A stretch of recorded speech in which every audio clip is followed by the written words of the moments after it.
Buenas tardes a todos. Soy Vicente García Nebot, director general de Urbanismo de la Generalitat Valenciana. Bienvenidos a todos y a todas al ciclo de webinars, de videoconferencias, dentro del programa de difusión de la Consellería de Política Territorial, Obras Públicas y Movilidad, que hemos denominado Un nuevo urbanismo para una nueva normalidad, en el marco de los actos que se celebran para la confección de la Agenda Urbana Valenciana. Este ciclo de conferencias pretende, por un lado, abrir el debate sobre si estamos a la altura de los retos que ya no es que se vean en el horizonte, sino que ya los tenemos aquí. Cómo afrontar el cambio climático, si vamos a ser capaces de descarbonizar la economía, cuáles son los límites de la digitalización en la sociedad, cómo vamos a poder integrar la perspectiva de género en el urbanismo. Dime. Si los instrumentos urbanísticos actuales son los adecuados para emprender estos retos, o si pueden ser las agendas urbanas la solución integrada para determinar las acciones políticas que nos permitan abordarlos. Estas y más preguntas son las que queremos poner encima de la mesa para iniciar el debate de expertos de la talla internacional como los que hoy nos acompañan. Y también de forma casi simultánea hemos organizado un ciclo formativo y participativo que hemos denominado UrbaClick. Es el nuevo urbanismo a un clic, en el que en esta primera fase estudiaremos las novedosas ECUPs, las entidades urbanísticas colaboradoras, entidades que nos van a ayudar a todas las administraciones, sobre todo las administraciones locales, a gestionar y a aprobar con más agilidad las licencias de obras tan necesarias en este tiempo tan complicado que nos viene de economía dudosa y difícil. O también la guía de minimización de impacto, que es una guía que hemos preparado y que vamos a publicar pronto este mes sobre las viviendas en suelo no urbanizable y el impacto que ha supuesto la existencia de estas viviendas no regularizadas. Y finalmente otro sobre texto refundido de la LOTUB, la Ley de Ordenación del Territorio, Urbanismo y Paisaje de la Generalitat Valenciana y sus reglamentos de desarrollo. Por lo tanto, bienvenidos a este ciclo de conferencias y esperamos que disfruten con el debate. A continuación, para presentar la videoconferencia de hoy, La nueva ciudad en la nueva normalidad, unas palabras del honorable conseller de Política Territorial, Obras Públicas y Movilidad de la Generalitat Valenciana, don Arcadi España García. Arcadi, cuando quieras. Muchas gracias. ¿Me escucháis? Sí, Perfectamente. Perfecto. Pues gracias, Vicent. Gracias a todos, a los que nos estáis viendo y a los ponentes por compartir esta tarde de reflexión. Mientras hablaba Vicent, me he acordado de esto que se decía antes, de que había había política antigua y política nueva y política vieja, ¿no? Que hubo durante mucho tiempo un debate alterno de esto. Y al final yo creo que lo que hay es buena o mala política. Y lo mismo sucede a veces con el urbanismo. Y lo digo desde una región, desde la Comunidad Valenciana, donde sabéis que los excesos por una mala regulación o por una no regulación del urbanismo han tenido consecuencias que continuamos viviendo estos años, ¿no? Pues yo creo que el urbanismo, entre todos, tenemos que conseguir que tenga un papel importante, que no sea visto como el freno, ¿no? Muchas veces a los economistas, y yo soy un economista, nos dicen que somos los agoreros, porque decimos siempre los límites de donde nos movemos, ¿no? Yo creo, al contrario, que tenemos que ser proactivos. Yo creo que el urbanismo no tiene que ser un freno de la actividad económica o del desarrollo, sino un buen urbanismo tiene que hacer que ese desarrollo, esa actividad económica sea razonable y sea respetuosa con el medio ambiente y nos ayude a todos a conseguir empleo, un mejor empleo y también a vivir en un sitio, en unas ciudades más habitables, ¿no? Y es imposible no hacer cualquier debate ahora sin tener en cuenta las consecuencias que está teniendo a nivel mundial la pandemia del COVID, ¿no? Yo creo que, como decía ayer, y estaba Alfonso que me escuchó en una intervención que tuvimos también con ONU Habitat, lo que hace fuertes históricamente a las ciudades de todo el mundo ha sido lo que ahora se ha puesto en jaque. Esa proximidad, esa cercanía, esa vida compartida, ¿no? Que tenemos en las ciudades, que han conseguido que sean las ciudades el motor del mundo, el motor económico, el motor cultural, el motor social, ¿no? Y eso ahora es lo que se ha puesto en jaque, esa relación, esas aglomeraciones urbanas de personas, esa economía de aglomeración, esas confluencias, son los que ahora están atravesando serias dificultades debido a la pandemia que sufrimos. Pero aún así tiene elementos importantes que no debemos obviar, ¿no? Es el redescubrir nuestras ciudades. Desde ciudades intermedias, como puede ser Valencia, o ciudades mucho más grandes, hemos descubierto unas ciudades diferentes que estaban ahí y que muchas veces estaban por la propia actividad humana no explotadas en su alcance. Hemos disfrutado de ir a pie de unos sitios a otros cuando antes tirábamos enseguida mano al coche. Conozco un caso, por hacerlo un poco más ameno, de un amigo mío que iba al gimnasio que estaba a 300 metros de su casa en coche. Era curioso, ¿no? Ir al gimnasio a hacer deporte y te acercas al gimnasio en coche, ¿no? O sea, son este tipo de cosas, pasear, escuchar los sonidos de la ciudad, los sonidos de nuestros jardines, esos sonidos que estaban muchas veces tapados por la propia actividad humana. Y en la línea con lo que les decía anteriormente, de que el urbanismo no tiene que, la ordenación del territorio no tiene que verse como un freno, sino como un instrumento para ayudarnos a tener una sociedad mejor, una sociedad con más empleo, más inclusiva y más respetuosa con el medio ambiente, creo que tiene un triple objetivo, ¿no? El primero es la lucha contra el cambio climático. Puede ser que ya no se hable, pero el climático es una verdad incómoda, como diría alguno, que continúa estando ahí, que tenemos que esforzarnos por luchar contra él. El segundo, el empleo. Vivimos un momento muy duro y seguramente, según los expertos, los próximos meses van a ser muy duros. Tan importante es vivir en una ciudad habitable como llegar a fin de mes. Y eso no lo podemos olvidar. Y eso tenemos que ser todos conscientes. Y aumentar esa cohesión social, ¿no? Esto me gusta un concepto que leí hace tiempo, que es el derecho a la ciudad.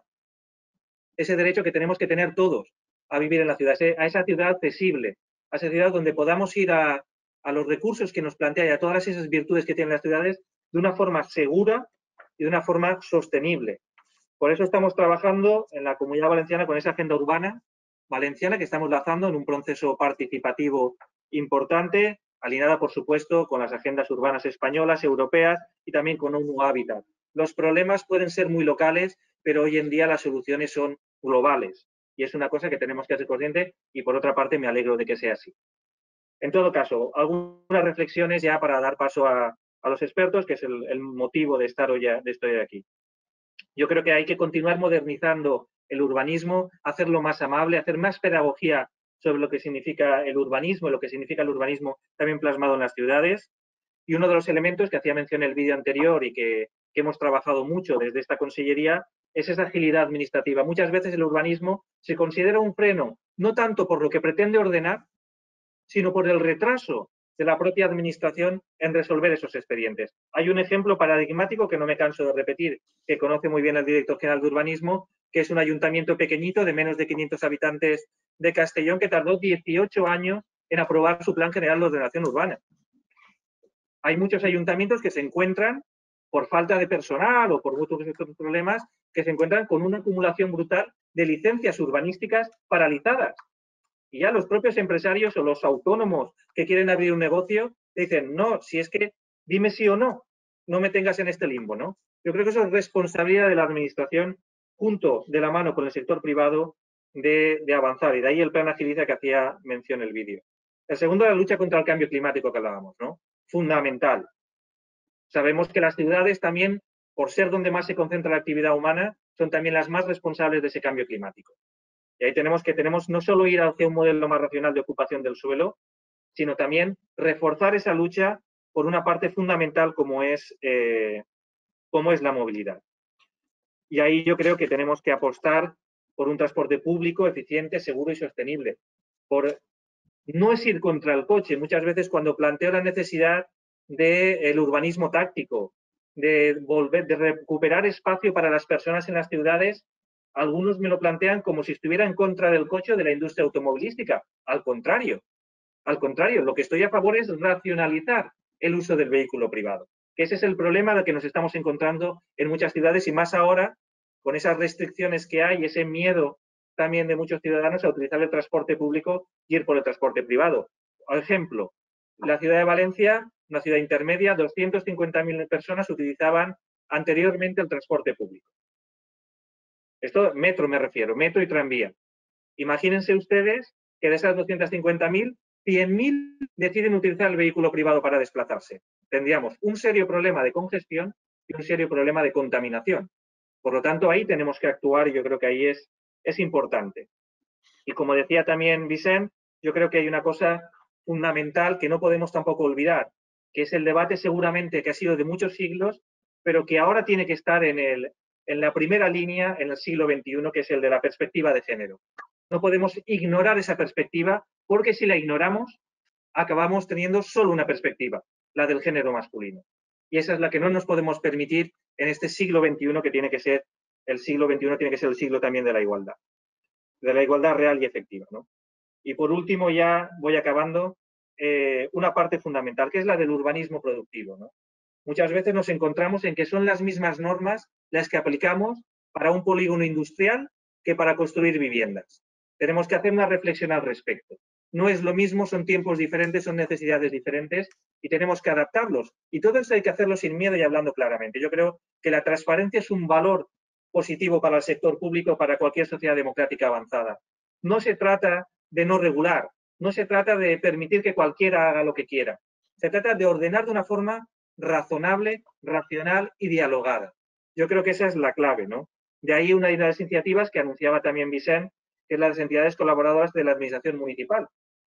Ayudémonos de los colegios profesionales, de las asociaciones, de las empresas que nos puedan ayudar sin sustituir a la actuación del funcionario público, que tiene que estar ahí, tiene que estar aquí, ahora y en el futuro, pero sí ayudando a esa gestión administrativa. Y acabo, yo creo que es una oportunidad, como nos contaba el otro día en otra videoconferencia, la palabra crisis, como saben, tiene un componente dramático, que es una situación que te altera tu vida, pero también tiene un componente positivo, ¿no? Que es de oportunidad. Eso lo conoce también muy bien Alfonso, ¿no? Esa oportunidad de cambio. Yo creo que ahora la sociedad es más permeable a esos cambios que de otra forma hubieran tardado mucho tiempo en contar con un consensos amplios. Eso es lo que tenemos que ver para construir esas ciudades desde el punto de vista sostenible, inclusivo y medioambientalmente respetuoso, ¿no? Porque al fin y al cabo, si la vida es un teatro, desde luego el escenario lo construye el urbanismo. Por lo tanto, muchas gracias a todos y ahora sí escuchemos a las personas que de verdad nos pueden aportar más valor añadido del que acabo de hacer yo. Muchas gracias, Vicent, gracias a todos. Sí, gracias, consejero. Muchas gracias. Bueno, ahora me surgía un problema en este momento de la webinar. Era a quién presentaba primero, porque el nivel de los ponentes es tan alto que poner, visto su currículum, a alguien delante de otro sería siempre injusto. Y, bueno, pues he decidido lo que se suele hacer, por orden alfabético, ¿no? Por orden alfabético de los apellidos. Por lo tanto, Alfonso, te toca el último, lo siento. Bueno. Iñaki Alday es decano y catedrático de la Tulane School of Architecture de Nueva Orleans y fundador de Alday Jover Arquitectura. Estudio que firma obras como el Parque del Agua de Zaragoza de 2008, entre otras.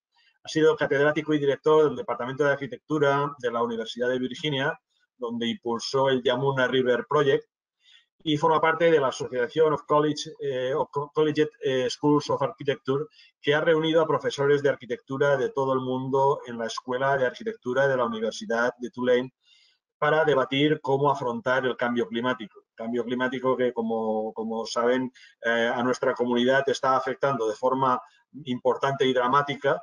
Y así fue en Nueva Orleans en cierto momento también, ¿no? Por lo tanto, pues tenemos muchas cosas que hablar y muchas cosas comunes.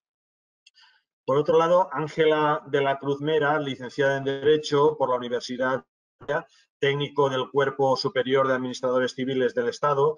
En la actualidad, desde el año 2008, es subdirectora general de Políticas Urbanas de la Dirección General de Arquitectura, Vivienda y Suelo del Ministerio de Fomento. Ha sido y es miembro del equipo redactor de numerosa legislación estatal y es también responsable directa de la Agenda Urbana Española, a la vez que punto focal de dicho ministerio en el grupo interministerial para la implementación de la Agenda 2030. Y Alfonso Vergara, que no Vergara, como pone en el título que veréis allí, Alfonso Vergara Gómez, es doctor arquitecto en planificación regional, urbana, urbanista, economista, sociólogo, ha consagrado su carrera profesional al diseño de las ciudades, tanto las nuevas como las existentes, impulsando procesos de cambio importantes en cada una de las ciudades donde ha participado. Desde 1987 trabaja en la Fundación Metrópoli, entidad que preside desde el año 2002. Y es uno de los mayores expertos internacionales en la investigación urbana y la aplicación del concepto SMART al territorio. Bienvenidos a los tres. Estamos profundamente agradecidos que hayáis aceptado nuestra invitación y vuestras aportaciones van a ser de un valor incalculable para el trabajo que tenemos nosotros de futuro para nuestra agenda urbana, la agenda urbana valenciana. Como sabréis, históricamente se han venido produciendo las crisis sanitarias, las crisis sanitarias y bélicas son las que han generado importantes cambios en la concepción de las ciudades. En nuestro caso, la crisis del COVID-19 no va a ser menos, va a producir cambios muy importantes en nuestra concepción de las ciudades.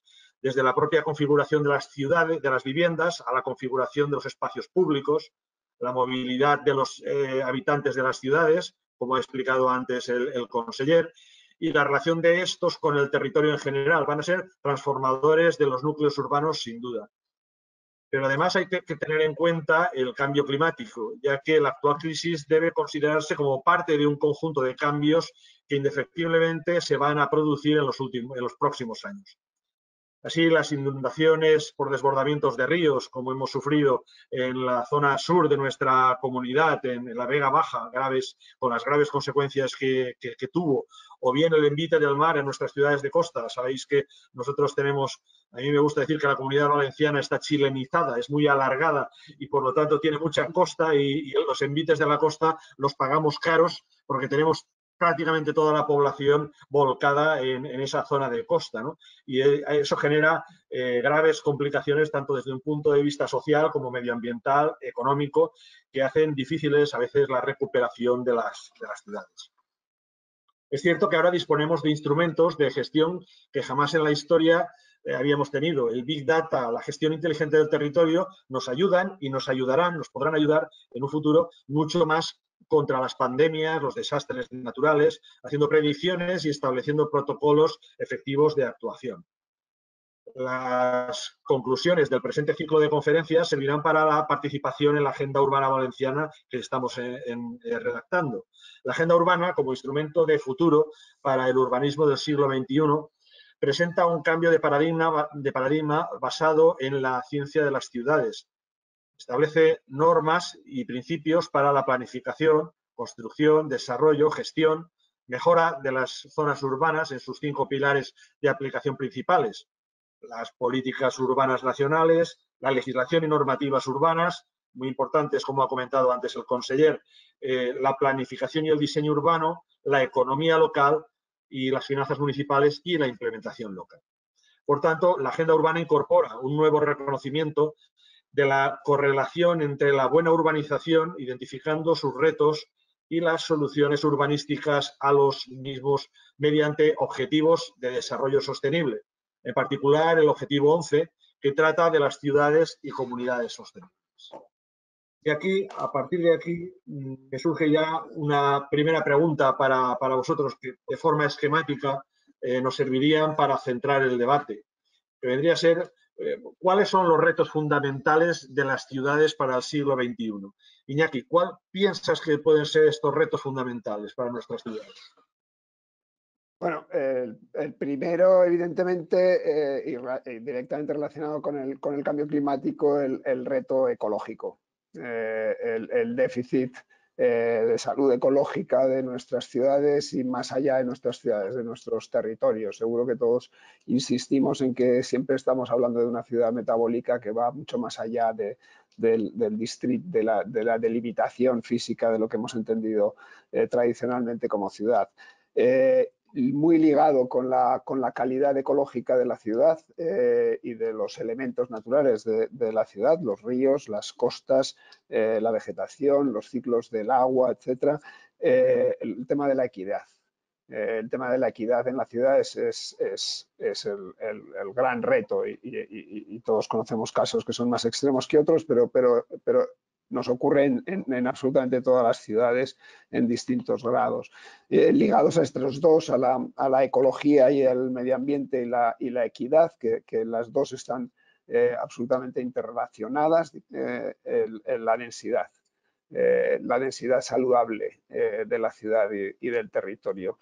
Sobre todo si comparamos nuestra situación con otras situaciones en las cuales hay una falta de densidad que significa falta también no solo de relaciones humanas, sino también problemas de movilidad, de infraestructuras, etcétera, cómo conseguir mantener una densidad saludable de nuestras ciudades de forma que social y ecológicamente podamos sobrevivir en el planeta y ver cómo lo habitamos de una forma diferente en la ocupación del territorio y en las tipologías constructivas, en los usos de materiales, en los diseños de los flujos de alimentos, de comidas, de transporte, etcétera. Bueno, muchos temas, pero mejor lo dejamos aquí.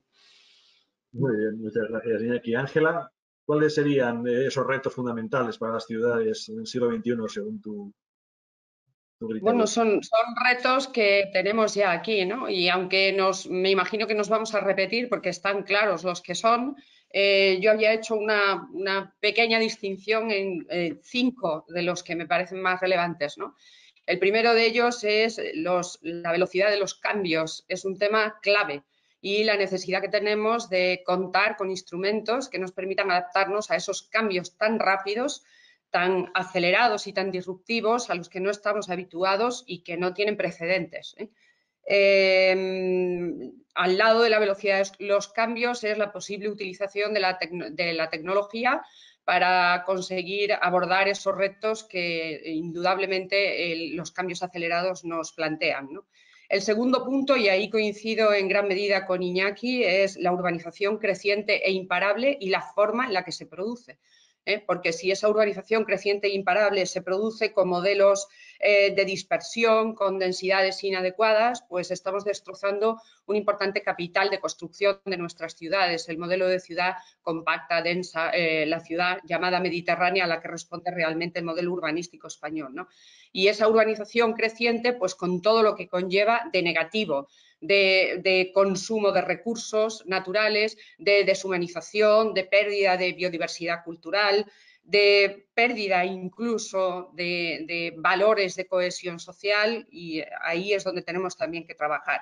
El tercer elemento es en todas las ciudades del mundo el reto demográfico. Cada una de ellas tendrá el suyo. El reto demográfico en España es clave.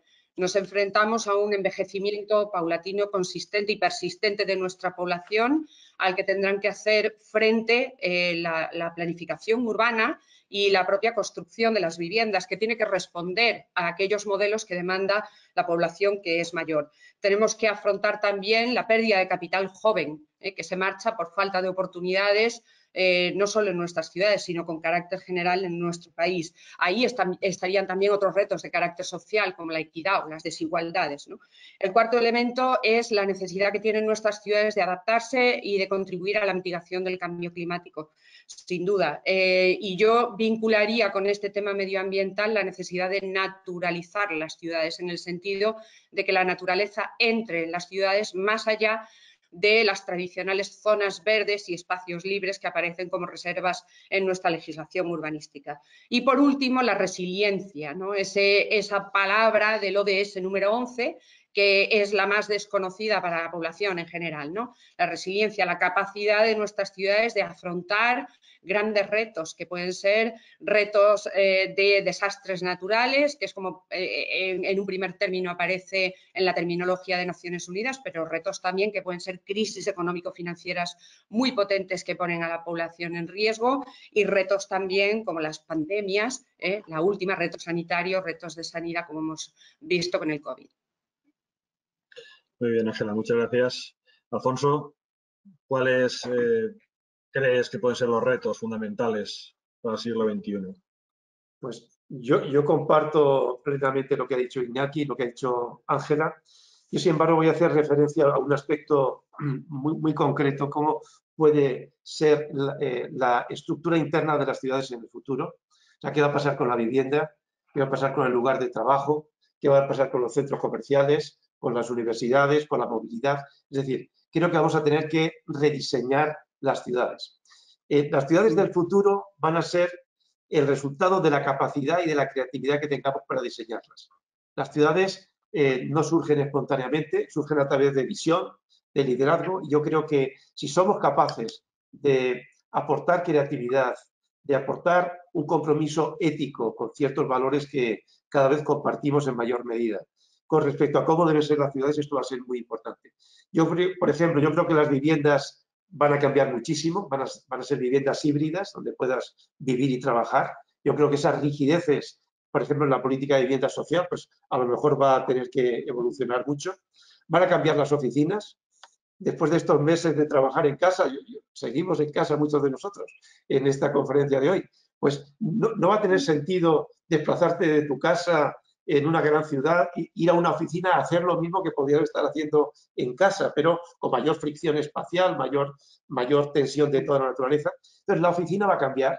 No va a ser un lugar para ir a trabajar de manera tradicional, puede ser seguramente un lugar de innovación, de intercambio, de representación corporativa. Pensar, por ejemplo, en los centros comerciales. Con el comercio electrónico van a cambiar radicalmente. Va a ser fundamentalmente una experiencia donde se integra el comercio físico directo y el comercio electrónico, ¿no? Por supuesto, las universidades. Esto de pensar que vas a estudiar 5 años y luego vas a estar el resto del tiempo desarrollando tu profesión, esto va a cambiar con mucha facilidad. Vamos a tener pues, una educación permanente, vamos a tener que adaptarnos permanentemente y, por supuesto, la movilidad. La movilidad va a tener que ser mucho más sostenible, van a tener que, los equilibrios entre los diferentes modos de transporte van a cambiar y yo creo que esto va a hacer que yo soy optimista, yo creo que las ciudades van a ser más humanas, van a ser más verdes, más atractivas. Yo creo que esto en cuanto a la estructura interna de la ciudad. En cuanto a la escala un poco mayor, yo lo que sí que veo es un cambio en la escala de la ciudad. Casi en España hemos trabajado muchísimo en los planes generales como instrumentos reguladores de nuestras ciudades, pero claro, todos sabemos de que se han quedado, digamos, cortos en muchos sentidos. Por ejemplo, las áreas metropolitanas van a tener más protagonismo y especialmente lo que nosotros llamamos las superciudades y los diamantes territoriales, que se corresponde no con delimitaciones administrativas, sino, como ya se ha dicho, con delimitaciones ecológicas o con delimitaciones funcionales. A veces hay ciudades que están en varios países, mirad, por ejemplo, San Diego, Tijuana, o por ejemplo, el propio Estambul, que está entre Europa y Asia. O sea, las ciudades van a tener una realidad funcional y una realidad ecológica que va a ser el elemento coherente para pensar sobre ellas y dar soluciones interesantes. Y en este contexto a mí me gustaría transmitir no solamente mi optimismo con respecto a nuestra capacidad como sociedad para buscar buenas soluciones. Yo creo que en muy pocos momentos de la historia de nuestra disciplina de construir ciudades, desde el punto de vista de la política, de la economía, del urbanismo, vemos tanto consenso. Yo creo que las Naciones Unidas y ONU Habitat ha hecho un papel fundamental con la difusión de estos objetivos de desarrollo sostenible que casi todos compartimos y que son un elemento de referencia. Y creo que vamos a tener oportunidades, países como España o concretamente la Comunidad Valenciana, oportunidades que ni imaginábamos. Por ejemplo, hoy se publicaba una noticia del famoso inversor y financiero Warren Buffett, que decía que él cree que se va a producir un boom del teletrabajo en la costa española y acaba de comprar un montón de compañías en Marbella y en otros lugares de la costa, en Málaga, etcétera. Málaga, hace 10 años empezamos con un programa que se llamaba Málaga Valley para atraer talento, generar tecnología. Bueno, pues fijaron la Comunidad Valenciana la oportunidad que va a tener cuando sus desarrollos turísticos sean un elemento mágico de atracción de talento para poder vivir y trabajar acá. Es decir, que yo creo que en el Mediterráneo, en general, yo creo que puede ser un territorio de atracción de talento y de desarrollo de la economía creativa. Pero va a haber ciertos puntos en el Mediterráneo que van a tener más potenciales que otros. Por ejemplo, me refiero a Málaga, Marbella, Murcia, Cartagena, ese ámbito, Alicante, Elche, Valencia, por supuesto, y Barcelona y su entorno. Porque son lugares que tienen buena conectividad. O sea, tienen aeropuertos, tienen trenes de alta velocidad, tienen universidades, tienen una oferta turística muy potente, tienen marinas, tienen campos de golf, hoteles, tienen buena gastronomía, hay discotecas. O sea, en definitiva, yo creo que hay una serie de nodos en el Mediterráneo español que tienen capacidad para evolucionar de lo que es una ciudad convencional o un desarrollo turístico tradicional hacia nodos del conocimiento y creo que podemos ser un gran referente en relación con el norte de Europa. O sea que yo quiero transmitir mi doble optimismo, por una parte, con respecto a mi convencimiento de que como consecuencia de esta crisis tan dura que estamos viviendo, las ciudades van a salir reforzadas y, en segundo lugar, yo creo que la Comunidad Valenciana puede encontrar unas oportunidades que no imaginábamos hace tan solo 4 o 5 meses. Muy bien, muchas gracias, Alfonso. Son grandes retos para los que vamos a necesitar grandes soluciones. Está claro que un desastre natural o una pandemia como la que estamos sufriendo no tiene los mismos efectos en el siglo XXI, en el siglo de Internet y de que todos estamos conectados y podemos organizarnos de una manera efectiva, como estás hablando a través de videoconferencias, como nota al margen, deciros que esta mañana he tenido una comisión territorial de urbanismo de Valencia, en la cual normalmente pues algún ayuntamiento viene. En este caso nos han venido todos los ayuntamientos que estaban invitados, porque era a través de videoconferencia. Se ha hecho larguísima porque han participado muchísimo más, lo cual estamos encantados de que hayan participado los ayuntamientos, por supuesto, ¿no? Pero que es otra forma de trabajar y otra forma que vamos a evolucionar y nos va a ayudar, creo que seguro. Posiblemente el Big Data nos ayudará a hacer frente de una forma más efectiva a todos estos retos. Y ahí, Alfonso, sí que te preguntaría sobre la base de la experiencia internacional de Metrópoli, de la fundación que tú presides. ¿Podrías compartir algunos de los ejemplos que consideres que responden bien a este concepto de territorio inteligente, que es un poquito complicado entenderlo, porque territorio inteligente, el territorio siempre lo hemos entendido como algo, un soporte, pero eso inteligente, ¿qué quiere decir eso? Muy bien, pues si pudiera compartir pantalla, yo creo que podemos ver unas imágenes. A ver si los organizadores me permiten. Perfecto, mostrar mi pantalla.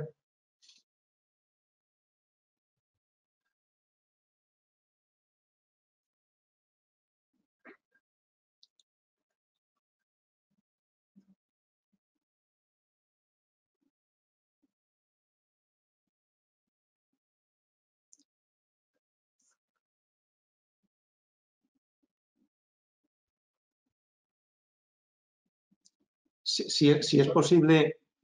Yo la estoy viendo, no sé. La pantalla. Sí, en la pantalla se ve, por lo menos nosotros lo vemos. No sé si... Bueno, pues la veis. Vale, entonces voy a salir yo de... Vamos a ver, ¿cómo consigo yo verla? Porque el que no la veo soy yo. Pues si no la ves tú, malo, te la iremos contando. Ve pasando y te la iremos contando. No, un momentito, a ver. ¿Ahora la veis? Sí, verlo lo vemos. Sí, nosotros lo vemos. Perfecto, muy bien. Ahora ya lo veo yo también, perfecto. Bueno, pues lo que quería compartir con vosotros es lo siguiente. Nunca antes en la historia de la humanidad las ciudades han crecido al ritmo que están creciendo hoy día. Y eso es un reto sin precedentes.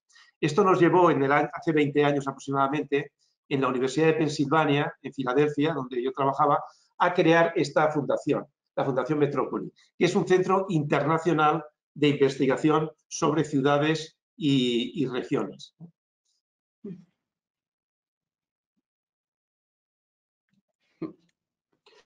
En el origen, esta fundación lo que se centró es en investigar 20 ciudades en el mundo a través de una iniciativa que se llamaba el Proyecto Cities. Estuvimos trabajando en ciudades de tamaño medio a nivel global, es decir, entre 2 y 6 millones de habitantes. O sea, no eran megaciudades, pero tampoco ciudades que no tuvieran un tamaño y una masa crítica suficiente, que no tuvieran el suficiente nivel de complejidad.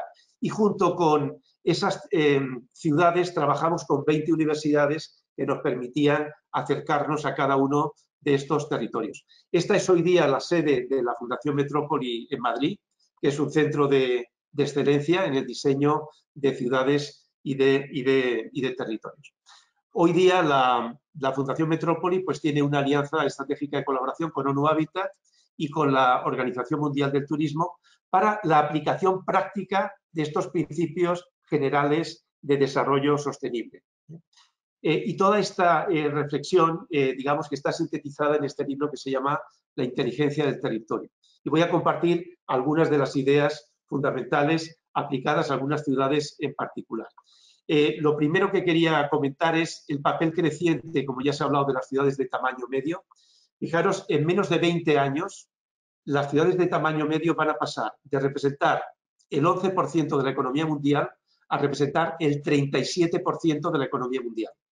Cuando hablamos de tamaño medio, en esta investigación son entre 150.000 y 5 millones de habitantes.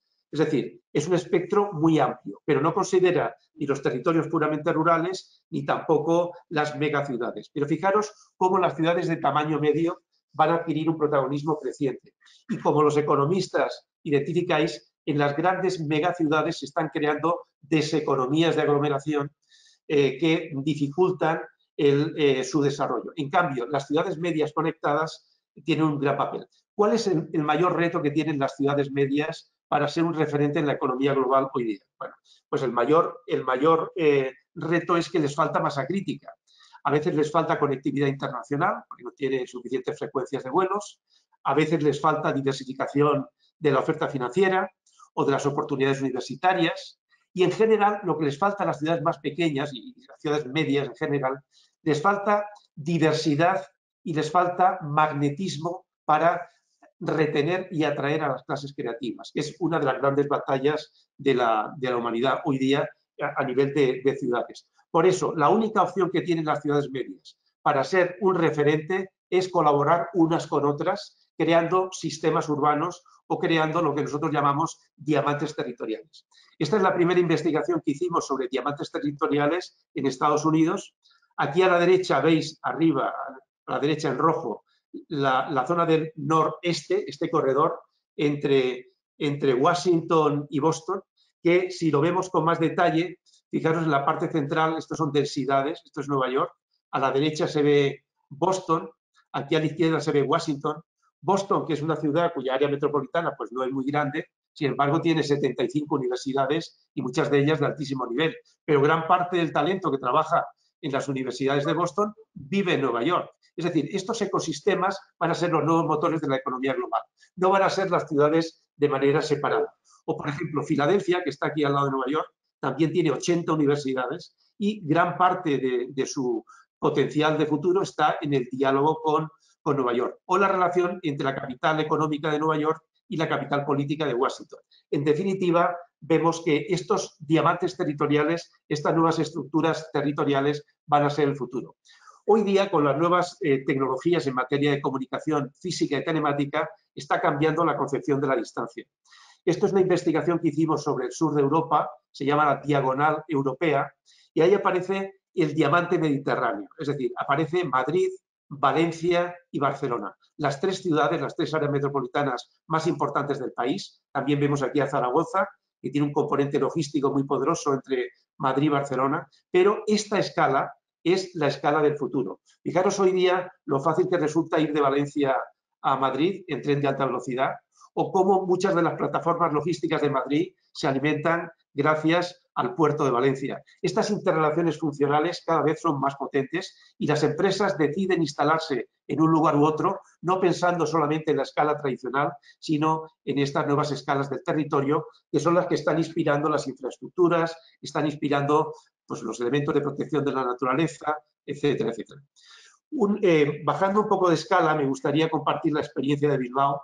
Bilbao ha sido un referente en los últimos 25 años en temas de transformación urbana, pero es importante ver cómo Bilbao, de manera aislada, no hubiera sido capaz de hacer esa renovación tan profunda, pasando de una situación de crisis con más del 30% de desempleo, deterioro ambiental, en un momento crítico donde había mucho terrorismo, etcétera, ha pasado a ser un referente en materia de renovación urbana. Fijaros, este nodo de ciudades, que es Bilbao, San Sebastián, Vitoria, pero en las inmediaciones tenemos Pamplona, tenemos Logroño, tenemos Santander, tenemos también Bayona en Francia. En definitiva, este diamante territorial, esta estructura policéntrica que llamamos Euskal Hiria, o sea, la ciudad vasca, Hiria es ciudad, Euskal Hiria, la ciudad policéntrica vasca, el primer territorio que en su Parlamento aprobó unas directrices de ordenación territorial, y ahí pues ya planteamos en su momento un tren de alta velocidad que conectara esas ciudades medias para que pudieran tener masa crítica y poder estar conectadas. Fijaros en el esquema la reducción tan importante que existe en tiempo en la conexión entre Bilbao y San Sebastián o entre Bilbao y Vitoria, que van a ser pocos minutos de distancia cuando empiece a operar este tren de alta velocidad cuya infraestructura ya está creada. Y, en definitiva, expandir el espacio económico de Bilbao más allá de los límites tradicionales. Por eso, cuando vemos lo que ha sido la experiencia de Bilbao, esto era el año 83, después de las inundaciones de aquel verano, de aquel mes de agosto, que en el año 83 pues, hubo unas inundaciones que destruyeron el centro histórico, y esto es Bilbao hoy. Y unos hablan del efecto Guggenheim. No es el efecto Guggenheim, es el efecto Bilbao. Bilbao tenía proyecto de ciudad y 25 proyectos en 25 años transformaron la ciudad. Pero, por ejemplo, en este caso concreto de la imagen que vemos, Bilbao se ha gastado 10 veces más dinero en limpiar la ría que en construir el Museo Guggenheim. De manera que el tema ambiental ha sido absolutamente fundamental. Pero junto a esto estuvo la recuperación del centro histórico, el tranvía, el metro, el nuevo aeropuerto, etc. Un proyecto de ciudad asociado a la transformación en torno a una idea fuerza que era recuperar la ría para los ciudadanos. Esto es la estructura metropolitana de Bilbao. Fijaros en la parte central, esto es un estudio que se llama de Space Syntax o accesibilidad relacional. Ahí se ve, en el área central, se ve muy claramente el lugar de mayor conectividad metropolitano, que es el ensanche de Bilbao. Entonces, este ensanche de Bilbao, que es una estructura tradicional, puede ser el parque tecnológico del futuro. Estamos en este momento trabajando en ese concepto de hacer un distrito digital aprovechando una estructura física, histórica, tradicional, como es el ensanche de Bilbao. Pero para eso es fundamental aplicar la tecnología a ciertos clústeres económicos. En este caso, a través de procesos de participación, identificamos 3 clústeres fundamentales para la transformación de Bilbao. Primero era turismo, calidad de vida y salud. Había muchos componentes que ya existían en este entorno. Segundo, ecotecnología y soluciones urbanas. El clúster de soluciones urbanas va a emplear casi el 20% de la población activa mundial en menos de 20 años. Es un clúster de futuro espectacular y España está en general muy bien posicionado en ese clúster. Y por otro, arte y tecnología, que es diseño, la integración entre arte y tecnología, que a través del diseño puede generar muchísimo empleo y puede generar muchísima innovación. Estos 3 clústeres, junto con la tecnología digital, es lo que permite activar este distrito de innovación que, una vez que se ha transformado en espacio público, la arquitectura privada ha venido renovándose, y fijaros cuántos ejemplos de muy buena arquitectura que se han ido construyendo en el ensanche de Bilbao. Había un alcalde, que fue la persona con la que trabajamos fundamentalmente en toda esta renovación de Bilbao, que era Iñaki Azcuna, que murió hace unos años, y que siempre transmitía un mensaje, y es que a él le gustaría tener una ciudad completa, no una ciudad de centro y periferia. Bilbao se había transformado de manera modélica en este corazón que veis aquí, pero no en los barrios. Entonces pusimos en marcha un programa llamado Corazones de Barrio. Entonces, estos corazones de barrio, al final fueron 13, en euskera, corazón se llama bihotza. Entonces, esta B significa que tiene forma de corazón, pero es las bihotzas, que son los corazones de barrio. Son 13 puntos en la transformación de Bilbao, que luego ya trabajando con los vecinos y a una escala mucho más pequeñita se puede recuperar el espacio público, aportar la tecnología que necesitan, fortalecer los elementos de conectividad, etc. Este es otro distrito, que es el centro histórico, que está muy vinculado a la ría, y este es el barrio más pobre de Bilbao, que se llama Zorroza, y que aquí se planteó una playa para simbolizar que la ría ya estaba limpia, que ya se podría uno bañar en la ría, y era el símbolo de recuperar el borde de la ría en el distrito más deteriorado. Pues fijaros, este concepto de corazones de barrio permite que cada uno de estos barrios o distritos tenga una personalidad definida a través de procesos de participación y tenga un perfil diferencial. Uno dedicado más bien al tema del arte, otro al tema del ocio, otro los temas vinculados a la juventud, etc. De manera que cada color representa un perfil diferenciado, pero los diferentes distritos se conectan a través de tecnología digital, a través de conexiones en bicicleta, peatonales, conexiones paisajísticas, a través de iluminación, creando una ciudad completa. Yo creo que este reto de la sostenibilidad y este reto de la cohesión social, que va a ser fundamental en el futuro, podría visualizarse claramente en este gran esfuerzo que hizo Bilbao, más allá de la renovación urbana de los espacios centrales y más allá del llamado impropiamente desde mi punto de vista efecto Guggenheim, pues para crear estos corazones de barrio. Que luego a otra escala, pues es la escala metropolitana, que es la conexión de toda la recuperación de la ría, y la escala regional. Yo creo que las escalas del territorio es un tema fundamental. Y por último, me gustaría presentar el ejemplo de Singapur, donde venimos trabajando pues casi 20 años. Singapur es una pequeña isla. De izquierda a derecha, aquí en la imagen, son unos 45 kilómetros. De norte a sur son 25 kilómetros. Y aquí viven unos 5,5 millones de personas, de los cuales 1 millón aproximadamente son los llamados expatriados, es decir, ejecutivos internacionales que están trabajando en Singapur. Hace casi ya 15 años iniciamos un proyecto para atraer talento, que se llamaba One North. Era crear un parque tecnológico centrado en la atracción de talento. Y este es uno de los retos de la Comunidad Valenciana en este momento. Yo creo que este es un elemento absolutamente fundamental. Aquí, por ejemplo, si consigo ver la imagen completa, aquí veis claramente la isla y este experimento que se llama One North, y el diseño de One North es sobre un pequeño territorio de 200 hectáreas. Fijaros el urbanismo del entorno de One North, que es un urbanismo funcionalista de bloque abierto tradicional. En cambio, este urbanismo paramétrico de la zona de One North, el protagonista, es decir, la figura es el espacio público y el fondo es la arquitectura. Es decir, aquí hay un diálogo entre arquitectura y espacio público y también una mezcla de usos. Cada uno de los colores de esa imagen representa un uso diferente. Entonces, queremos que sea un lugar para vivir, trabajar, divertirse y aprender. O sea, un lugar híbrido como va a requerir el urbanismo del futuro, y esta mezcla de usos tanto a nivel de urbanismo como a nivel de arquitectura, que dentro de los edificios también puede haber mezcla de usos, para que personas con distinta personalidad, con distinto carácter, con distinto bagaje, es decir, investigadores, académicos, artistas, emprendedores, etcétera, puedan colaborar y de esa manera acelerar la innovación mediante la forma de afrontar proyectos a través de personas con distinta formación y distinta capacidad. En gran medida nos inspiramos en el diseño de One North en el centro histórico tradicional. Este es el centro histórico de Vitoria.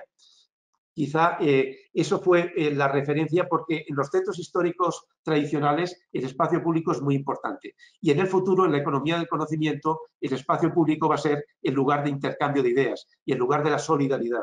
Por eso es tan importante pensar que el corazón de nuestras ciudades, nuestros centros históricos, nuestros ensanches, pueden ser los parques tecnológicos del futuro, los lugares de innovación del futuro.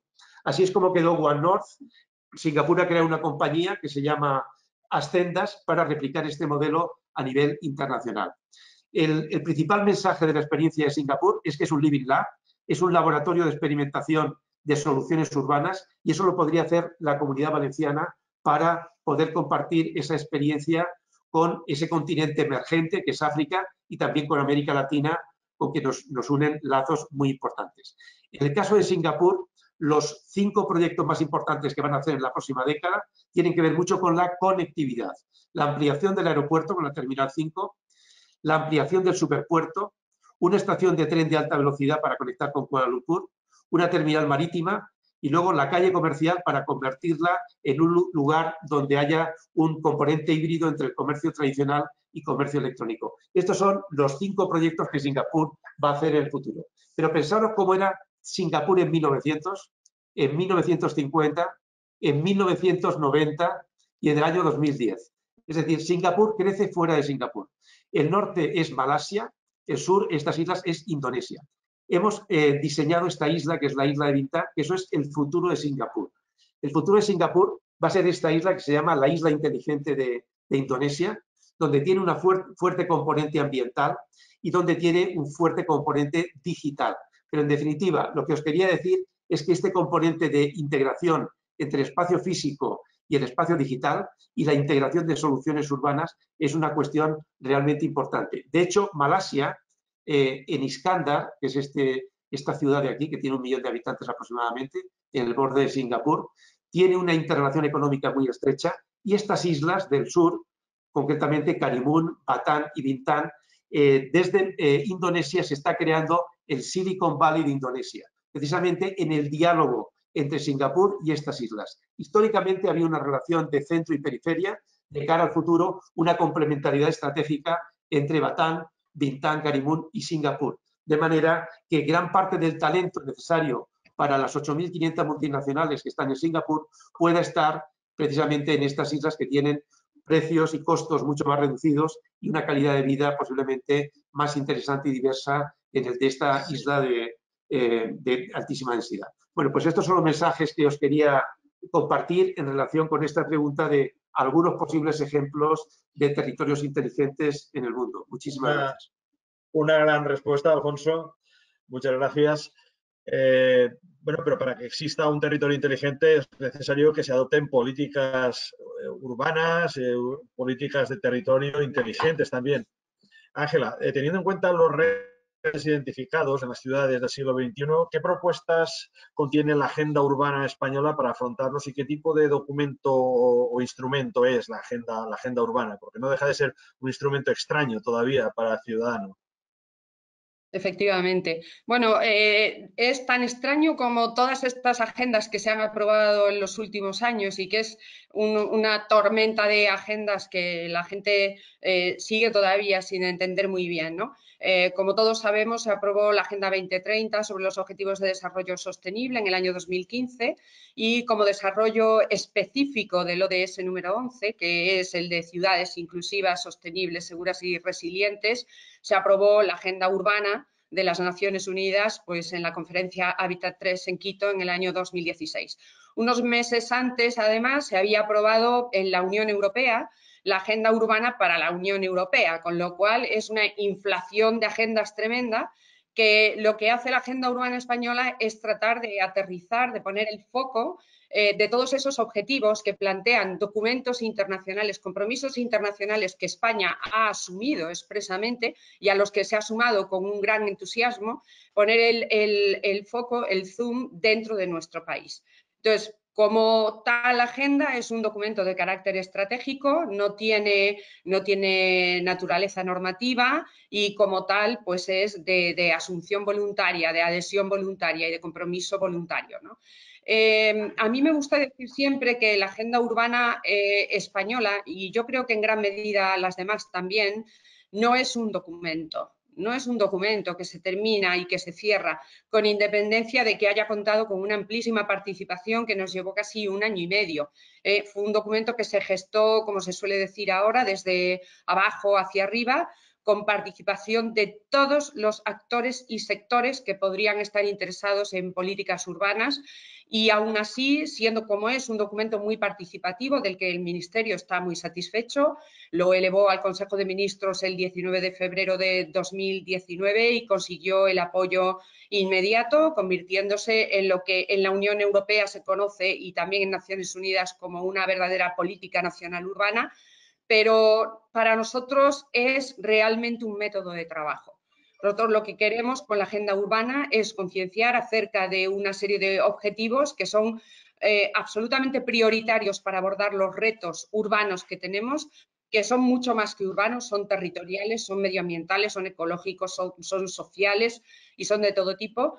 Y concienciar acerca de unos retos que tenemos todos y establecer una serie de mecanismos que nos permiten trabajar a todos de manera conjunta. A mí me gusta mucho utilizar la frase que utilizó Joan Clos cuando era secretario general de la conferencia Hábitat 3 en relación con lo que iba a suponer la Agenda Urbana de Naciones Unidas, porque eso es extrapolable a cualquiera otra de las agendas, ¿no? Y reconocía Joan Clos que no existe una receta única para mejorar la urbanización y para lograr el desarrollo urbano sostenible, ¿no? Pero lo que quería la agenda urbana poner de manifiesto es que existen una serie de principios, antes lo decía Alfonso, pocas veces ha habido en la historia de la humanidad tanto consenso en determinados principios y objetivos que responden a elementos que son globales, aunque podamos aportar cosas desde aspectos más locales, ¿no? Dice que la agenda urbana lo que nos proporciona son los principios y las prácticas probadas ya a nivel internacional para dar vida a ese ideal, para trasladar del papel al mundo real una serie de principios que inspiren a los encargados de tomar las decisiones, a aquellos que tienen que adoptar el liderazgo, para ayudar a trabajar a todos en un mismo sentido. Por lo tanto, la agenda urbana es, por supuesto, una forma de trasladar compromisos internacionales a nuestro país y un método de trabajo que busca fundamentalmente dos cosas. La transversalidad, es decir, trabajemos en las ciudades con un carácter integrador, transversalmente. Las ciudades no pueden seguir siendo una suma de intereses sectoriales y de aspectos sectoriales, es un todo conjunto. La Agenda 2030 también nos ayuda a pensar transversalmente. No podemos pensar en un ODS solo, un objetivo de desarrollo sostenible, si no lo conectamos con todos los demás objetivos de desarrollo sostenible.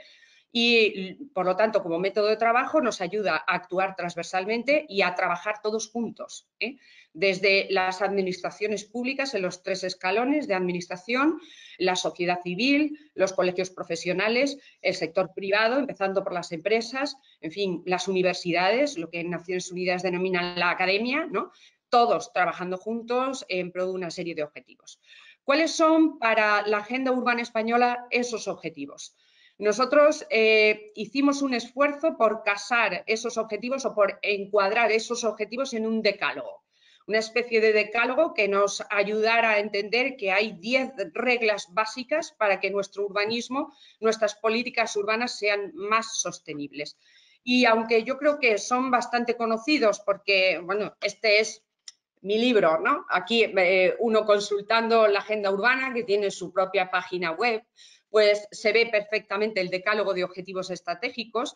Me gustaría hacer un repaso muy rápido, yo creo que me da tiempo, a cuáles son esos 10 grandes objetivos en los que hay que trabajar, con independencia de que ellos tengan a su vez una serie de objetivos estratégicos y desplieguen una multiplicidad de posibles actuaciones para que cada actor elija aquella que se le acomode mejor, ¿no? El primer objetivo, el fundamental, es ordenar el territorio como lo que es un recurso natural, escaso y no renovable. Y por lo tanto tenemos la obligación de hacer con él un uso racional, conservarlo y protegerlo. Inmediatamente con este objetivo se conecta el segundo, que trata de evitar la dispersión urbana y revitalizar la ciudad existente. Este es un cambio de concepto fundamental en nuestro país, donde el urbanismo desarrollista, el urbanismo de transformación, ha llevado siempre la voz cantante y donde la rehabilitación y la regeneración urbana han sido siempre la asignatura optativa y no obligatoria, ¿no? Ambos se conectan con el tercero de los grandes objetivos estratégicos, que es el del cambio climático, cómo las ciudades previenen y ayudan a reducir los impactos del cambio climático y mejoran su resistencia frente a todo tipo de fenómenos adversos, lo que se denomina dentro de la Agenda 2030 como la resiliencia, ¿no? El cuarto objetivo es hacer una gestión sostenible de los recursos y favorecer la economía circular, algo que también está vinculado con ese objetivo más amplio medioambiental. Y ya empezamos con objetivos que parecen más sectoriales, pero que con esa idea de transversalidad y de trabajar integradamente con todos ellos tienen todo el sentido, como son la movilidad sostenible y el favorecimiento de la proximidad. Esto abona la idea de la Agenda Urbana Española, de que, sin olvidar, por supuesto, la importancia de las áreas metropolitanas y de las grandes metrópolis, sin duda es una dinámica que se ve en el mundo entero y también en España, pero que el ideal de una ciudad sostenible se consigue en las ciudades intermedias, aquellas en las que existen elementos de proximidad interesantes, donde existe una mixtura de usos, una densidad adecuada, una buena compacidad. Todo ello, además, con otro objetivo de carácter claramente social, que es favorecer la cohesión social y buscar la equidad, algo que hizo referencia al principio como uno de los grandes retos Iñaki Alday. Tenemos otros elementos importantes, otros objetivos, como impulsar y favorecer la economía urbana o garantizar el acceso a la vivienda, como no, si hablamos de políticas urbanas sostenibles, como no vamos a hablar de adecuadas políticas de vivienda que atiendan además a esas nuevas necesidades que las familias y las personas van presentando y que nada tienen que ver con la vivienda de otras épocas, ¿no? La propia pandemia nos ha mostrado cómo muchas de esas viviendas no son capaces de responder a fenómenos que no solo son globales, sino que son reales y que se pueden producir en cualquier momento. Por último, el objetivo 9 y el 10. El 9 hace referencia a la innovación digital. Tenemos que atender a la innovación digital con un verdadero papel de liderazgo y fomentarla. Y el último, fijaos que fue un tema que dentro de la agenda urbana nos dio mucho trabajo y nos dio que pensar, porque era el instrumental. El objetivo estratégico 10º de la agenda urbana es mejorar los propios instrumentos de intervención y de gobernanza que tenemos en nuestro país. Porque la idea es, tenemos objetivos muy ambiciosos y para trabajar con ellos, ¿cuáles son los instrumentos con los que contamos? Si nosotros hacemos referencia a los objetivos que persiguen tanto la Agenda de Naciones Unidas como la Agenda Urbana para la Unión Europea, vemos que para la Unión Europea son 3. Esos instrumentos son la normativa, la financiación y el conocimiento. Para la Agenda Urbana de Naciones Unidas son 2 más. Entre la normativa y la financiación estaría el planeamiento y entre la difusión e intercambio del conocimiento estaría una buena gobernanza. Una gobernanza que tenga en cuenta todos los niveles de administración y todos los demás actores que pueden ser útiles para trabajar en estas materias, ¿no? Y cuando nosotros observamos cuáles eran los instrumentos que teníamos en España para abordar estos grandes retos, pues vimos que la normativa no era la adecuada, que el planeamiento no funcionaba, que la financiación es escasa, que la gobernanza en un Estado tan fuertemente descentralizado como el nuestro es muy complicada y políticamente, cuando son de distintos signos, se complica todavía más, y que la difusión y el intercambio de conocimiento, pues bueno, tiene cauces importantes, pero, por ejemplo, el trabajo en red, que es un tema importantísimo, pues no estaba suficientemente desarrollado. Y eso nos llevó a incluir dentro de los objetivos estratégicos de la propia agenda urbana la necesidad de trabajar con los instrumentos de intervención y de gobernanza que tenemos.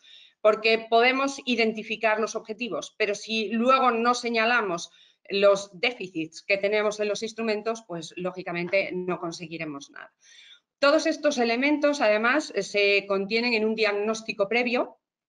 Todas las agendas nos dicen que para fijar objetivos estratégicos primero tenemos que hacer un diagnóstico y saber en dónde tenemos problemas, de qué adolecemos, ¿no? Una vez que identificamos en el diagnóstico los problemas, elaboramos ese decálogo de objetivos estratégicos y lo que hacemos es identificar con todo el proceso participativo, identificamos acciones.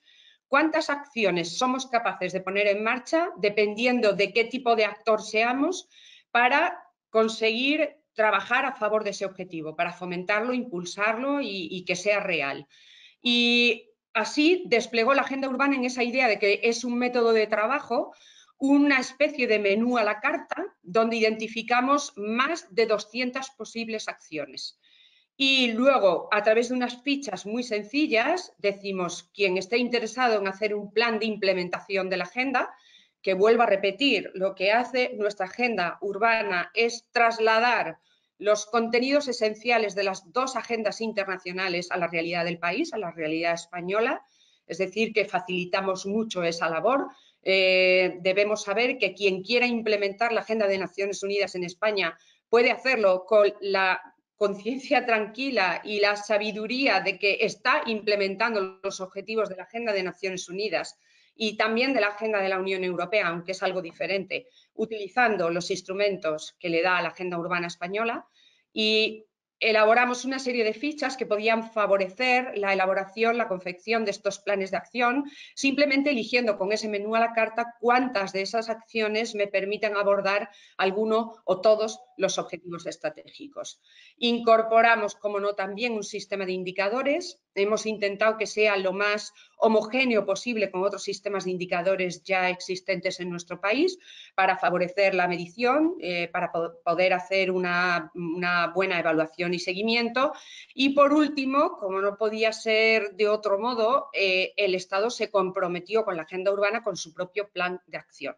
Es decir, la Agenda Urbana Española incorpora el plan de acción al que se compromete a corto y medio plazo el propio Gobierno español, fundamentalmente a través de mi ministerio, Ministerio de Transportes, Movilidad y Agenda Urbana, pero también con la colaboración y la cooperación de otros departamentos ministeriales con los que tenemos relación para la consecución de los objetivos que persigue la agenda.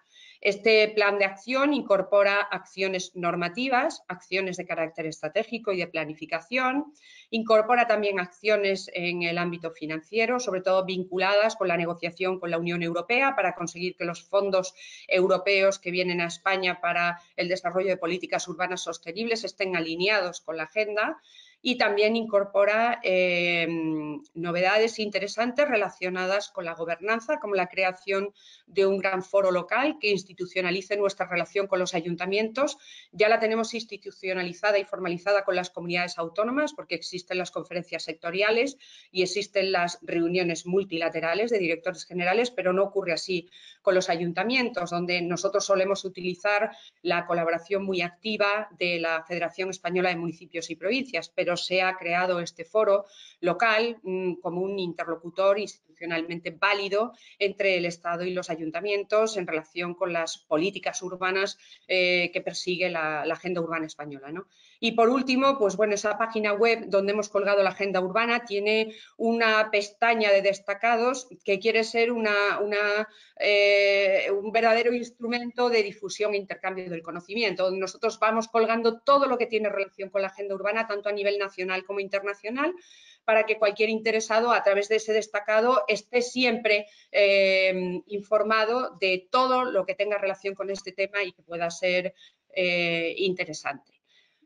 Yo creo que en cualquier caso alguna cuestión más relacionada con la agenda puede salir en las preguntas posteriores. No quisiera ocupar más tiempo y con esta visión muy rápida espero haber respondido a tu pregunta, Vicente. Muchas gracias, Ángela.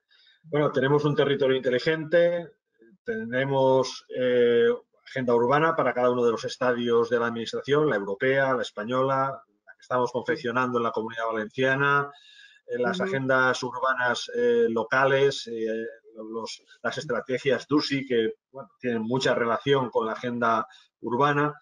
Pero, Iñaki, ¿cómo podría gestionarse de forma eficaz el territorio y la ciudad frente al cambio climático que ya tenemos aquí, que nos está castigando de forma importante, a veces merecidamente, creo yo, ¿no? Vicente, gracias. Bueno, esta es una pregunta inmensa y me sentiría más cómodo cómo podemos diseñarlas que gestionarla, pero voy a intentar responder a las dos. Tú mismo. Yo soy más en el lado del diseño. Bueno, en primer lugar, yo creo que nos toca crear nuevos marcos conceptuales a gran escala. En el que cambiamos el concepto de explotación y búsqueda del beneficio inmediato a una forma de pensar mucho más a largo plazo. Y esto tiene todas las implicaciones a todas las escalas de macroeconomía, microeconomía, a nuestro día a día. Y dentro de ello, formular una relación nueva con los elementos naturales. Ángela creo que ha comentado antes sobre la idea de introducir la naturaleza, por ejemplo, en la ciudad, pensando en la naturaleza como los procesos naturales, mucho más que la imagen pintoresca de naturaleza. Eso ya hace mucho tiempo que lo hacemos. Los jardines, tenemos el jardín francés, el jardín inglés, tenemos muchas recreaciones de naturalezas domesticadas, digamos, que el agricultor transformado en urbanita ha cultivado, digamos, en la ciudad. No, lo que tenemos que hacer en ese sentido es introducir los procesos de la naturaleza. Los procesos, bueno, por ejemplo, los ríos, cómo se comportan los ríos. Hablabas, Vicente, de las inundaciones que habéis tenido en la Vega Baja, cómo transformamos las inundaciones de los ríos, que son absolutamente normales, naturales, el desbordamiento de los ríos no son estáticos, cómo transformamos esos procesos naturales en procesos positivos en lugar de catástrofes, ¿no? Cómo cambiamos el concepto de protección por el concepto de negociación, y esas dinámicas de los ríos y del agua de los ríos nos traen dinámicas de vegetación, dinámicas de otros muchos procesos naturales, etcétera. Cambiar, por lo tanto, el marco conceptual con el que nos relacionamos, teniendo en cuenta que en la situación en la que estamos ahora, el cambio climático y todas estas situaciones de catástrofe sistemáticamente afectan a los más desfavorecidos. No son inocuos en absoluto. Por lo tanto, ahora ya es una urgencia. Tenemos que repensar las cuestiones de movilidad y aprovechando los cambios tecnológicos que hemos comentado para repensar también, por lo tanto, cómo usamos la ciudad, cómo el espacio público es un espacio infraestructural, pero no a un nivel retórico, sino a nivel pragmático. O sea, cómo el espacio público gestiona a las aguas, gestiona energía, gestiona biodiversidad, etcétera. Me interesa sobre todo, digamos, ese carácter híbrido de los espacios de la ciudad y de las intervenciones en la ciudad y el cambio de la idea de la infraestructura, digamos, ¿no? Ya no podemos permitirnos el diseñar y gestionar infraestructuras para un solo uso, porque ya no tenemos patio trasero. Ya no hay patio trasero en la ciudad ni fuera de la ciudad donde podemos poner las cosas que nos molestan y pensar que ya no existen. Nos cae en la cara. Lo estamos viendo constantemente, inundaciones que se llevan por medio, infraestructuras de energías, bueno, los desastres en vertederos que caen o desastres en almacenes de material de minas, etcétera. No tenemos ya patio trasero, tenemos que reconsiderar, digamos, cómo tratamos.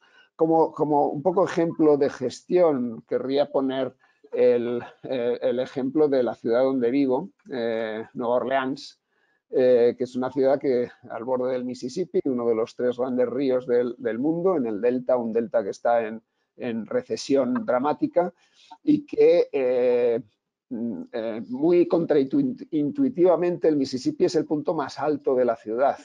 En un valle el agua va hacia abajo y cae al río, que es el drenaje. En un delta el río es el punto más alto que tiene distributarios.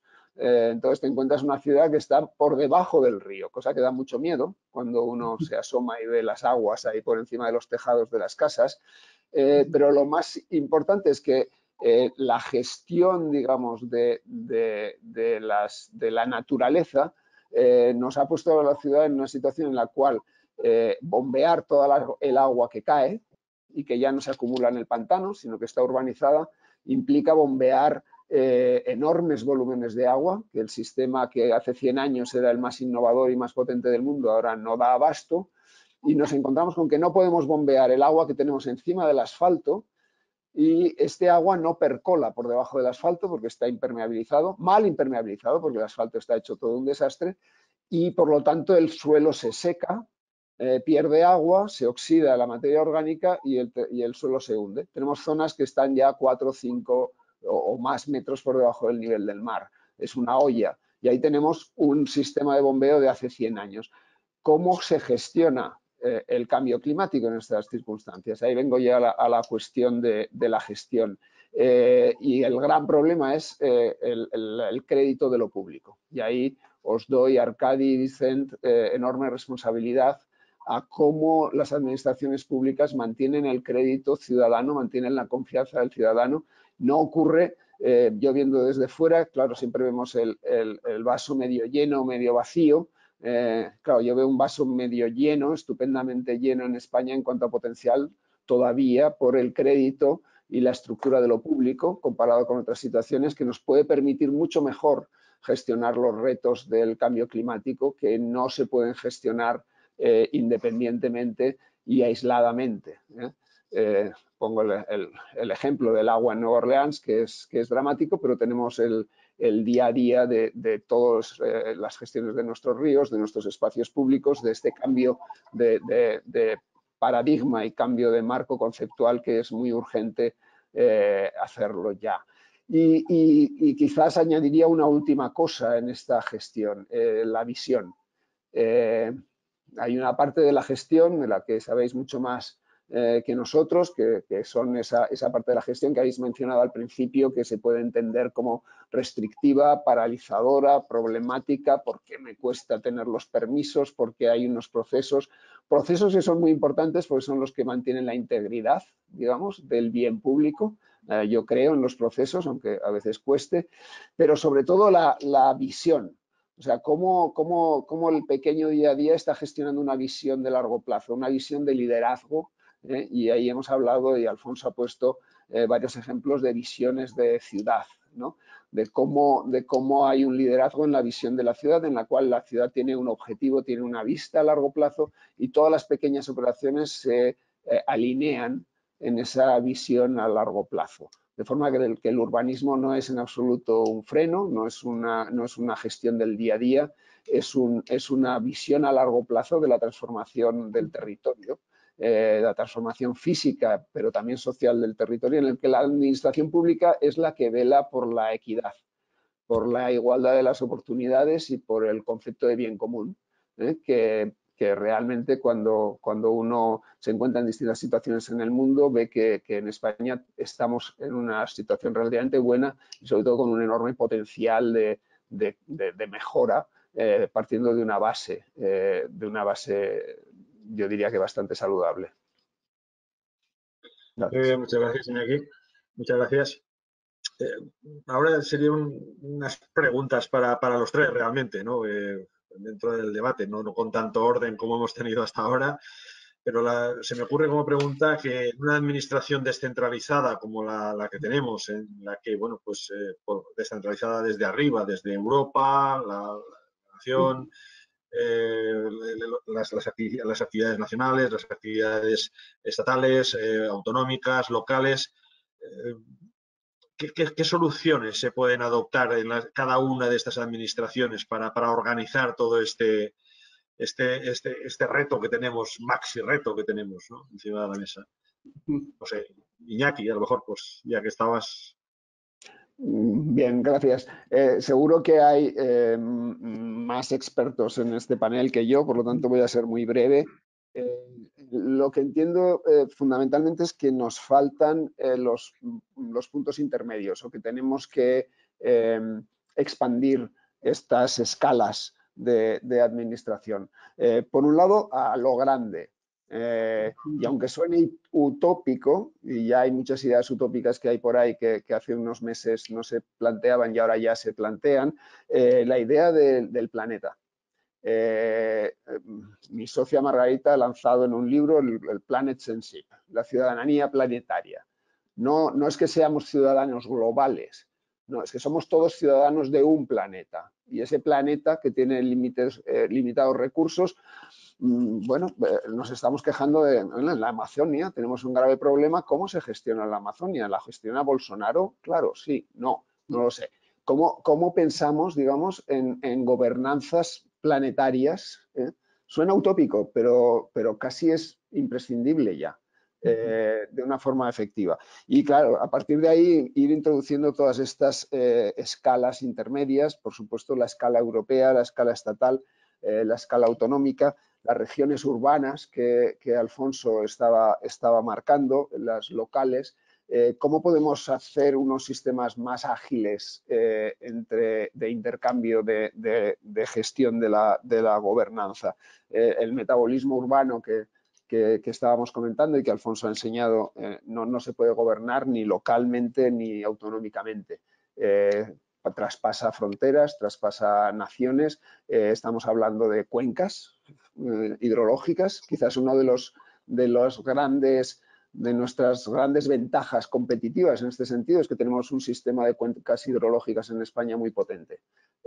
No lo hay en la mayoría de los países, ¿no? El watershed, el concepto de la gobernanza de la cuenca del agua, y que va mucho más allá ya solo de los regantes, sino por ejemplo, esa es una gran oportunidad de incrementar, digamos, zonas grises de la gobernanza. Gracias.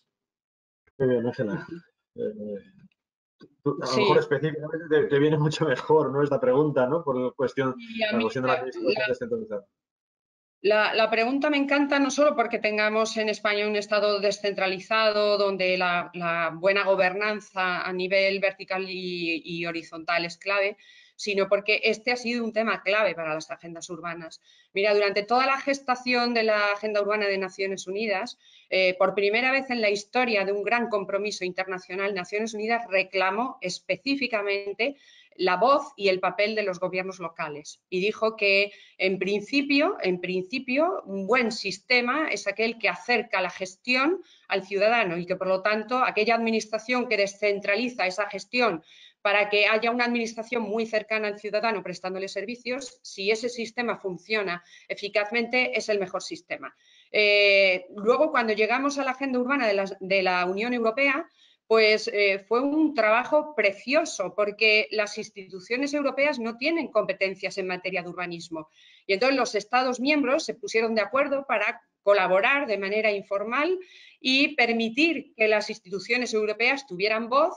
No voy a ocultar que de una manera muy interesada porque había importantes fondos detrás, ¿no? Pero la manera también de que los Estados y la Comisión Europea colaboraran en temas de políticas urbanas cuando los tratados europeos no atribuyen estas competencias a las instituciones europeas, esta colaboración informal lo que permitía era sentar una serie de bases para que los fondos europeos de cohesión territorial, cuando llegan al desarrollo urbano, cuenten con aquellas políticas urbanas que los Estados miembros entre sí y con otras autoridades subnacionales y locales han diseñado con carácter previo, ¿no? Cuando llegamos a la agenda urbana española, pues se proyecta como una política nacional urbana de carácter estratégico, de asunción voluntaria, donde se propone esa colaboración y esa coordinación. Las comunidades autónomas están abordando ya este trabajo. Nosotros nos encanta ver cómo el País Vasco ya ha aprobado su agenda urbana. La Comunidad Autónoma de Extremadura sostiene que su nueva ley de ordenación del territorio y urbanismo sostenible es su verdadera agenda urbana. Cataluña y Valencia están trabajando activamente en ella, es decir, es su escalón. Y ahora mismo nosotros estamos ya a punto de firmar protocolos de colaboración con ayuntamientos españoles que quieren abordar sus propias agendas urbanas con protocolos de implementación o con planes de acción de agenda urbana, pensando en generar esa estrategia de ciudad, ese proyecto de ciudad al que aludía antes Alfonso, con esa idea de que en Bilbao no ha sido el efecto Guggenheim, sino un proyecto de ciudad, una estrategia de ciudad muy bien pensada y que atendía a múltiples elementos, ¿no? Yo creo que ese es el papel que tenemos que jugar todos y permitir que todos y cada uno de nosotros hagamos lo que esté en nuestra mano y lo que nuestras competencias nos atribuyan. Muchas gracias, Ángela. Vais a disculparme porque me están informando que el conseller tiene que dejarnos porque tiene otro acto ahora mismo y bueno, imagino que querrá despedirse de vosotros antes de abandonarnos, ¿no? Sí, disculpad, pero bueno, tengo ya más cosas también. Ha sido muy productivo para mí. Yo creo que un político tiene que escuchar más y hablar menos. Espero que así, me parece que sería un ejemplo muy bueno y a este país le iría mejor si los políticos escucháramos más y habláramos menos, sobre todo si no tenemos nada de qué decir, nada interesante o nada que aportar. Me parecen unas reflexiones muy importantes. Yo creo que ahí quiero agradecer a Vicent el acierto de los perfiles vuestros.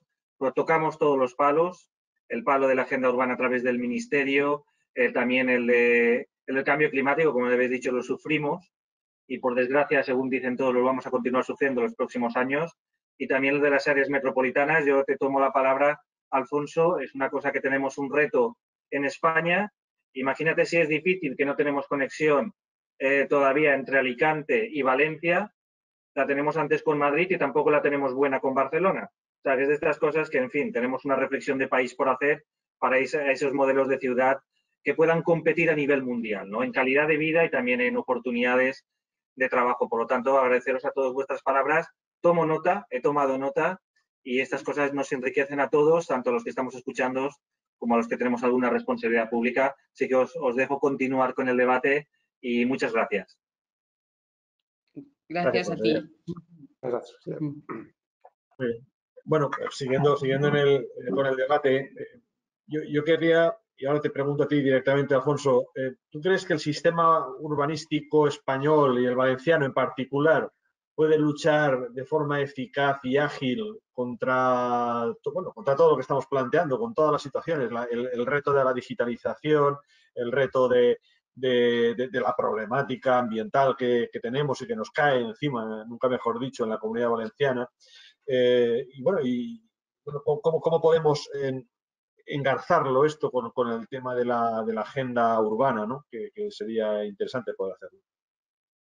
El sistema de planeamiento de la Comunidad Valenciana ha dado en muchos momentos históricos muestras de creatividad. Es decir, en algunos casos ha sido, pues, se han sacado leyes del suelo muy innovadoras, se ha tratado de buscar mecanismos para integrar la energía del sector privado con la del sector público, pero es un territorio sometido a una gran presión desde todos los puntos de vista, desde el punto de vista climático, desde el punto de vista del desarrollo inmobiliario, desde el punto de vista turístico y bueno, pues evidentemente somos críticos con algunas de las cosas que se han hecho, pero evidentemente ha jugado su papel.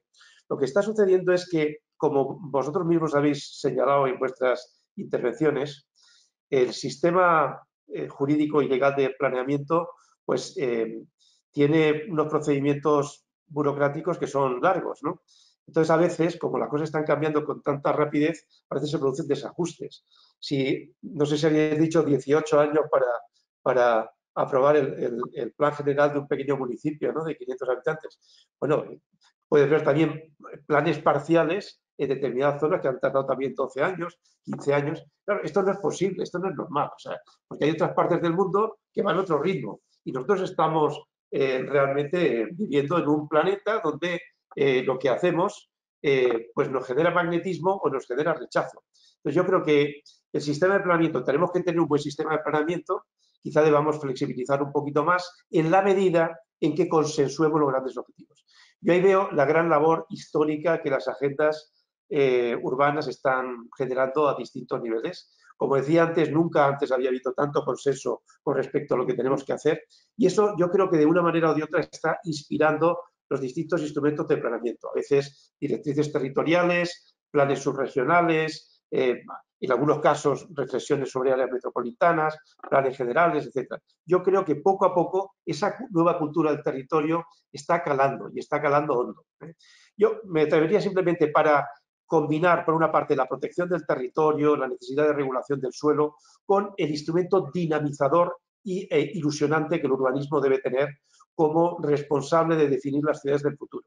Y yo creo que aquí hay una labor muy importante y es que cada territorio, y concretamente las ciudades, deberían tener su proyecto de ciudad. Su proyecto de ciudad no quiere decir su plan general, quiere decir tener una visión clara de en qué dirección queremos ir, que esa decisión se haya generado de manera consensuada, de manera participativa y que tengamos esa visión no rígida y al mismo tiempo una serie de proyectos muy estratégicos dinamizadores de la transformación. De esa manera que eso pueda inspirar el planeamiento, que se pueda adecuar pues, para hacer posible que ese proyecto ciudad sea una realidad. Si no tenemos proyecto de ciudad, lo que va a suceder es que gran parte de las acciones en el territorio provienen de políticas sectoriales, a distintos niveles. Las políticas del Gobierno nacional, generalmente los ministerios están organizados sectorialmente, uno planifica los puertos, el otro planifica los aeropuertos, el otro las carreteras, el otro la protección del medio natural, el otro se hace la estrategia turística, la estrategia educativa, pero es que llegas al nivel de la comunidad autónoma y pasa lo mismo. Y llegas incluso al nivel de los municipios y pasa lo mismo, cada concejal está haciendo lo suyo. Entonces, no hay confluencia. Entonces, el territorio es el elemento clave de la confluencia para conseguir sinergias. A veces un proyecto de los que nosotros llamamos realmente estratégicos tienen la virtud de que ahí se produce la confluencia, donde, digamos, un proyecto pues, puede integrar elementos naturales, puede integrarlos con políticas educativas, con elementos de renovación urbana, con aporte de ciertas tecnologías o de ciertas infraestructuras. Es decir, yo creo que el gran potencial transformador y dinamizador de los territorios hacia esta sociedad del saber consiste básicamente en hacer este esfuerzo generoso y compartido de definir un proyecto de ciudad, bien sea para un municipio, o bien sea para un área metropolitana, o bien sea para una estructura policéntrica comarcal o regional, pero tener proyecto de ciudad sobre un territorio que sea coherente desde el punto de vista de su funcionalidad y de su ecología. y a partir de ahí definir una serie de acciones estratégicas con las que nos podríamos comprometer a trabajar, sector público y sector privado, en los próximos años. De manera que yo creo que los sistemas tradicionales de planificación regional de arriba abajo, en donde se hace un plan regional y se espera que durante los 20 años que está en vigor va a seguir inspirando las políticas de los municipios y las políticas de los entes subregionales, pues esto no funciona en ningún lugar del mundo. Por eso yo creo que esa planificación más indicativa, creativa, abierta, participativa, de respuesta, yo creo que podríamos asociar a este concepto de proyecto ciudad. Yo creo que, o proyecto territorio. Yo creo que esto es un elemento dinamizador fundamental. Y si nosotros perdemos en el urbanismo el carácter ilusionante y dinamizador, perderemos la legitimidad para ser los actores de los grandes retos que tiene la humanidad, que son las ciudades. Resulta que cuando más importantes son las ciudades en el mundo, los urbanistas empezamos a ser una profesión absolutamente residual, porque o porque se enfoca desde un punto de vista muy burocrático y administrativo, que no emociona ni en los mecanismos de atracción de inversión ni de generación de empleo, sino simplemente una regulación del suelo. O a veces lo que sucede es que si no somos capaces de tener esa visión de futuro, perdemos muchas de las oportunidades de nuestro territorio. En definitiva, yo creo que el urbanismo debería ser un instrumento dinamizador. La profesión de urbanista a todos los niveles, desde el punto de vista de la economía, de la política, de la sociedad, del diseño urbano, etcétera, deberíamos recuperarla y darle una mayor fuerza, pero si no somos capaces de dar respuestas creativas al reto de construir las ciudades del futuro, nuestra profesión va a acabar siendo absolutamente irrelevante. Y serán a lo mejor las empresas tecnológicas que con sus soluciones smart nos organizan la vida, o bien pues, no sé, iniciativas puramente privadas para desarrollar un proyecto sectorial en un determinado lugar. En definitiva, lo que no hagamos desde el urbanismo pues se hará desde políticas puramente fragmentarias, y eso no es compatible con los grandes objetivos que tenemos en la humanidad, tanto objetivos asociados al cambio climático, a la superación de la pobreza, a la integración social, etc. En definitiva, yo creo que la gran aportación que podemos hacer desde el urbanismo a la escala de la ciudad es tener un proyecto de ciudad o un proyecto de territorio, y luego poder identificar una serie de proyectos de consenso en donde el sector público y el sector privado puedan realmente colaborar en su transformación. Y luego al sistema normativo, el sistema de planeamiento, pues dotarlo de una cierta flexibilidad pues para que se pueda adecuar a estas necesidades que necesitamos, a las que necesitamos dar respuestas con una cierta velocidad hoy día. Es curioso que los ayuntamientos, con motivo del reparto de los fondos europeos, se han puesto las pilas en el hecho de tener una estrategia de ciudad. En la competitividad que se ha producido para conseguir esos fondos, han hecho sus propias estrategias DUSI, que no son más que el corazón de lo que estáis diciendo, ¿no? El organizar la ciudad de otra manera para intentar conseguir esos fondos. Por lo tanto, ya tenemos un paso dado, ¿no? En ese sentido. No sé, Ángela, en este sentido, ¿cómo ves tu ecosistema?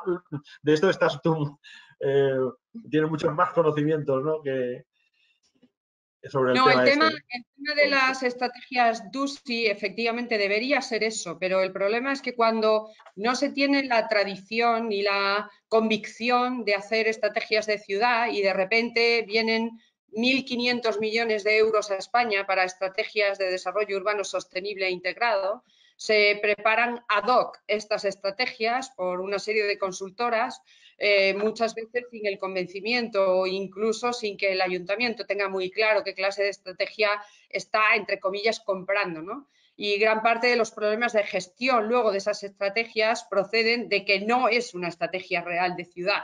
O sea, es una estrategia que se ha gestado precisamente para acudir a una convocatoria de fondos. Este es el tema que nosotros estamos intentando ahora por todos los medios superar. Tenemos los instrumentos, tenemos el diagnóstico, tenemos los objetivos. Es relativamente fácil elaborar con la agenda urbana española, si llega a haber una agenda urbana autonómica, que lo que hacen es poner el foco de esos grandes objetivos de las agendas urbanas internacionales en el territorio concreto en el que tenemos que actuar. estamos ayudando a los gobiernos locales a que hagan esa estrategia de ciudad, pero con el convencimiento, en la búsqueda de esos proyectos que son dinamizadores, que son de consenso, que son los que ponen, digamos, el plano a medio y a largo plazo de esa ciudad, con independencia de que cuando haya una convocatoria de fondos es absolutamente legítimo que nosotros dentro de esa estrategia identifiquemos esos 4 o 5 proyectos que responden a los objetivos temáticos para los cuales hay fondos, que pueden ser proyectos verdes, de eficiencia energética, de lo que sean, pero nosotros ya los tenemos con otros muchos en una estrategia de ciudad que hemos hecho a priori antes de que los fondos existan, porque creemos que es la estrategia que nuestra ciudad necesita. Ese es el salto cualitativo importante que queremos dar de las estrategias DUSI a los planes de implementación de agenda urbana, que creemos que ese es el paso importante que tenemos que dar. Sin duda, Ángela.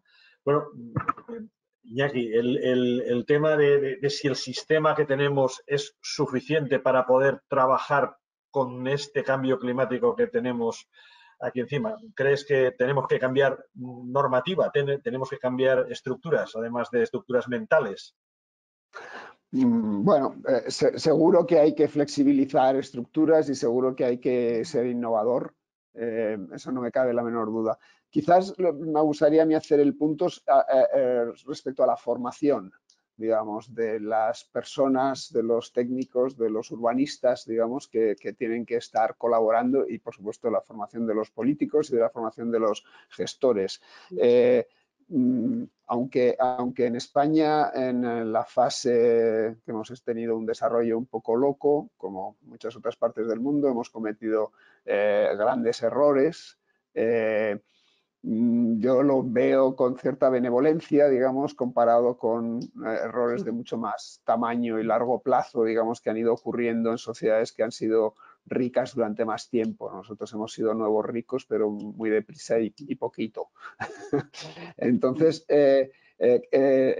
tenemos un pozo, digamos, cultural que es técnico, pero que es también de vida y de forma de vida y de cultura de siglos, digamos, de los habitantes mediterráneos, que es un valor añadido que tenemos que actualizar, digamos, ¿no? Que tenemos que introducir las nuevas urgencias y el cambio climático entre ellos, pero las nuevas urgencias también en cuestiones de agua, de comida, de energía, etc.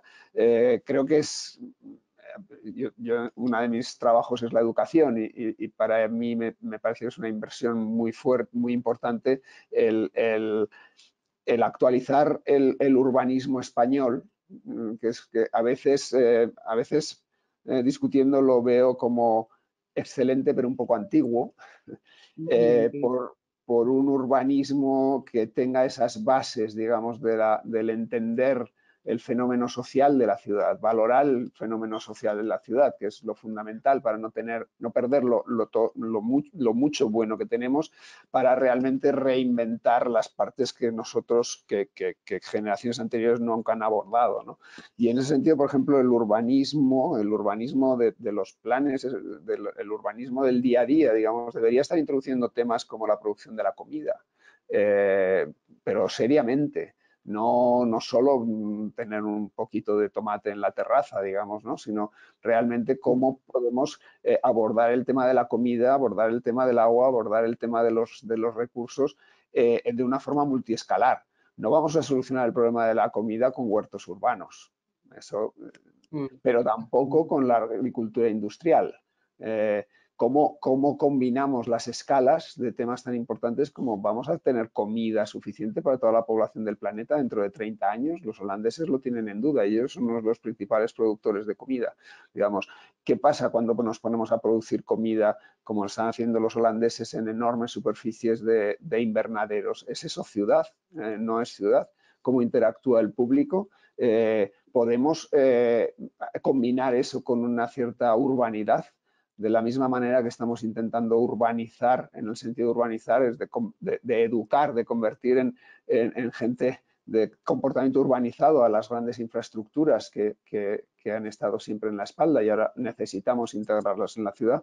y en el espacio público y en la vida ciudadana, en ese concepto de ya no tenemos patio trasero. Por ejemplo, cómo introducimos la producción de la comida, cómo introducimos en esa producción de la comida la captación del agua, que significa las cubiertas que producen comida, la captación de la energía y el reuso de esa energía con todas esas infraestructuras. Si podemos combinar todas esas piezas y muchísimas otras de forma holística, que también hemos comentado, digamos, en respecto a los pensamientos sectoriales, en la creación de ciudad, digamos, de esa ciudad compleja y que tiene muchas escalas y que no acaba en el barrio que está en el borde de tal distrito. Wolters Kluwer, innovando juntos.